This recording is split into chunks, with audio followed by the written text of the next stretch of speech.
Clôture de la formation sur la joint venture et l'entrepreneuriat des jeunes par le professeur John Ekina Bongongo au Centre culturel Boboto, organisé par l'ambassade des États-Unis d'Amérique.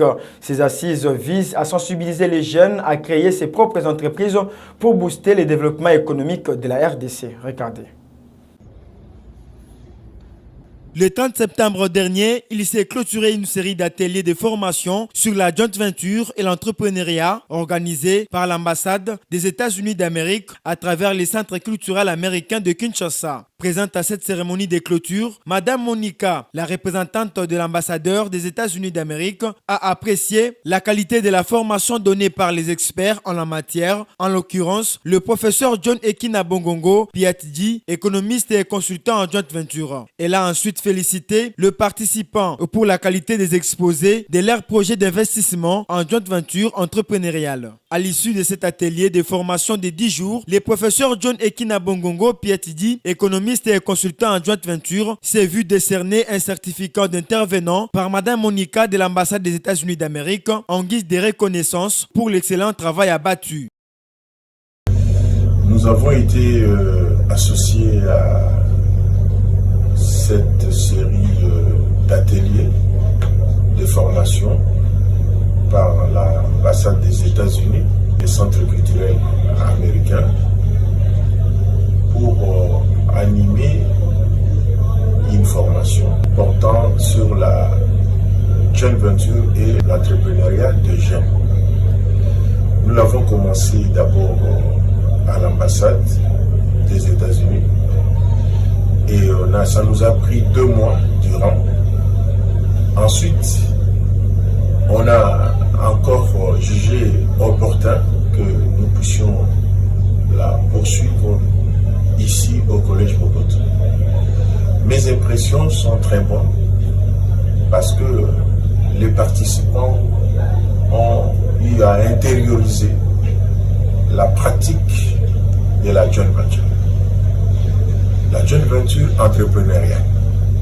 Cela s'est traduit par le fait qu'il y a eu au moins 4 groupes sélectionnés qui ont présenté le pitch devant la représentante de l'ambassadeur des États-Unis, Madame Monica. Et si on a vu de la manière dont les choses se sont déroulées, cela est assorti d'une très grande satisfaction.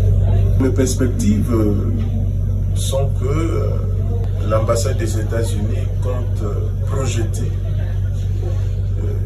une formation de ce genre à l'université protestante au Congo, qui cadre avec la journée mondiale de l'entrepreneuriat.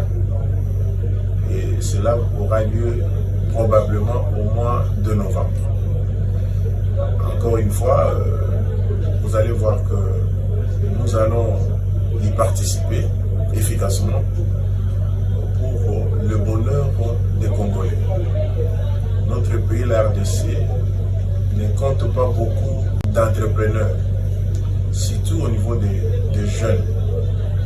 Nous profitons de l'occasion offerte par les États-Unis, par le billet ou le truchement du Centre culturel américain pour mouiller le maillot, c'est-à-dire donner le meilleur de nous-mêmes pour chercher à faire en sorte que le jeune puisse naturellement devenir des entrepreneurs aguerris, n'est-ce pas, à l'heure de la mondialisation.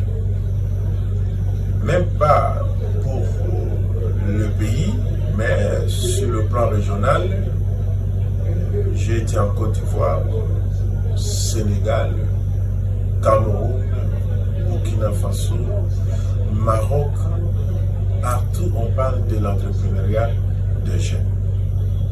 Profitons de cette occasion pour donner des connaissances approfondies pour que s'il y a possibilité qu'on puisse financer, n'est-ce pas, le projet d'investissement de jeunes, que notre pays, la RDC, ne soit pas à la traîne. Bon, la joint venture, comme je l'ai toujours dit, un partenariat. Un partenariat qui s'est conclu sous forme d'un contrat. Un contrat de joint venture. C'est une association entre deux ou plus de deux associés qui vont mettre leurs connaissances, leurs moyens matériels, financiers et humains ensemble pour partager le risque. Cela demande que, au préalable, qu'on puisse être entrepreneur, avoir une entreprise existante. On s'associe avec d'autres partenaires qui ont aussi le leur. En ce moment, on crée une troisième entreprise qu'on appelle joint venture, qui va fonctionner de façon autonome. Il y a beaucoup d'avantages qui en découlent, notamment les relations industrielles, commerciales, même d'ordre financier qui vont se dégager entre la joint venture et les entreprises qui l'ont créée. Ça donne des débouchés. On va éviter l'ingérence. On va permettre à ce que cette joint venture puisse répondre naturellement à plusieurs défis. C'est très avantageux, surtout dans un tel pays où les gens ne savent pas évoluer parce qu'ils travaillent seuls. La joint venture là donne les possibilités que les gens travaillent en synergie pour élargir les débouchés, pour élargir les activités, pour avoir des extensions, et cela peut naturellement nous conduire à la réalisation des taux de croissance expansifs. Ce qui fait que l'invitation est lancée à tout jeune qui voudrait avoir des notions de joint venture, parce qu'il faut voir comment le monde fonctionne aujourd'hui. Seul, on ne peut pas réussir. Seul, on perd son temps. Avec la joint venture, travaillant en collège, travaillant ensemble, il y a beaucoup de chances que l'on puisse réussir parfaitement, je dirais, ces activités. Et on peut parler dorénavant des millionnaires dont on a tant rêvé dans notre pays. Mais il faut aussi dire que la joint venture aussi n'exclut pas le micro-entreprise.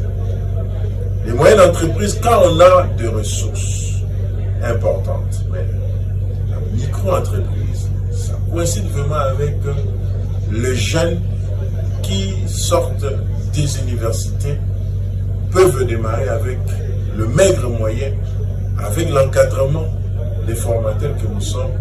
Ça peut toujours essayer d'éviter à ce qu'on soit derrière les demandes d'emploi, surtout de ne pas vraiment trop charger l'État, parce que partout au monde, ce sont les micro-entreprises qui constituent, n'est-ce pas, le socle du développement économique des nations. Il est de noter que la joint venture demeure actuellement un domaine incontournable auquel la RDC peut recourir pour faire asseoir une pratique plausible d'entrepreneuriat de jeunes susceptible de booster son développement économique.